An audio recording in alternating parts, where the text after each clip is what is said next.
महादेव कहते हैं, कोई भी आप पर तब तक भरोसा नहीं कर सकता जब तक आपका खुद पर विश्वास नहीं है।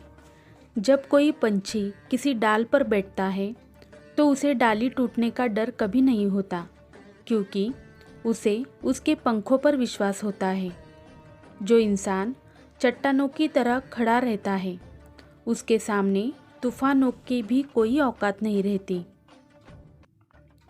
हमेशा हम ये सुनते हैं कि आप मजबूत बनिए, शारीरिक तौर पर, मानसिक तौर पर। ये क्यों ज़रूरी है? क्योंकि शारीरिक तौर से भी ज़्यादा मानसिक तौर पर मजबूत होना ज़रूरी है।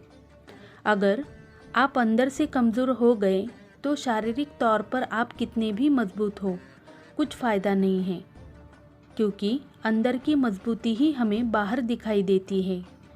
कुछ भी करने का निश्चय अंदर से ही आता है। मानसिक रूप से मजबूत व्यक्ति जीवन की हर चुनौती का सामना करने में सक्षम होता है।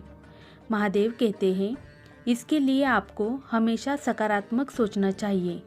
यह स्थिति हमारी दृढ़ता और मजबूती को दर्शाती है। बिना इस गुण के आप अपनी कठिनाइयाँ, परेशानियाँ और चुनौतियों का सामना करके जीत नहीं सकते। मानसिक तौर पर मजबूत व्यक्ति कठिनाइयों में भी अवसर ढूंढ लेता है। असली ताकत बाहर नहीं, अंदर होती है। ऐसे व्यक्ति स्वयं पर नियंत्रण पा लेते हैं और यह आत्मनियंत्रण, स्वावलंबन और आत्मसंयम से आता है। वह व्यक्ति अंदर से इतना शांत होता है कि बाहर कितना भी कोलाहल क्यों न मचा हो, उसे हिला नहीं सकता। किसी भी समस्या का समाधान शांत दिमाग आसानी से निकल पाता है, क्योंकि बाहर से वही चमकता है जो अंदर से साफ होता है।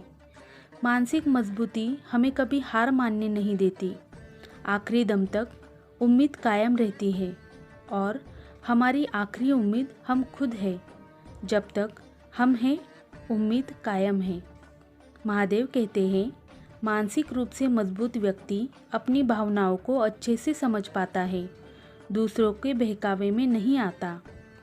अपनी भावनाओं का रिमोट अपने ही हाथ में रखता है। वह पराजय को भी सहजता से स्वीकार करता है और उसके कारण पता कर उस पर काम करता है। उसे अपना उद्देश्य पता रहता है। जब तक वह न चाहे, उसे कोई दुखी नहीं कर सकता। महादेव कहते हैं, आपकी अनुमति के बिना आपको कोई हीन महसूस नहीं करा सकता। ऐसा नहीं है कि उसे दुख नहीं होता, लेकिन उस फेज से वह जल्दी बाहर आता है और उस चीज़ से सीखकर और मजबूत होता है। आप शारीरिक तौर पर मजबूत इंसान को एक बार हरा भी सकते हैं, लेकिन मानसिक तौर पर मजबूत इंसान को हराना उतना ही कठिन होता है। आप बहुत शक्तिशाली हैं, बस आपको पता होना चाहिए कि आप कितने शक्तिशाली हैं। महादेव कहते हैं, मजबूत होने में भी तभी मज़ा आता है जब सारी दुनिया आपको कमज़ोर करने पर तुली हो। हर हर महादेव।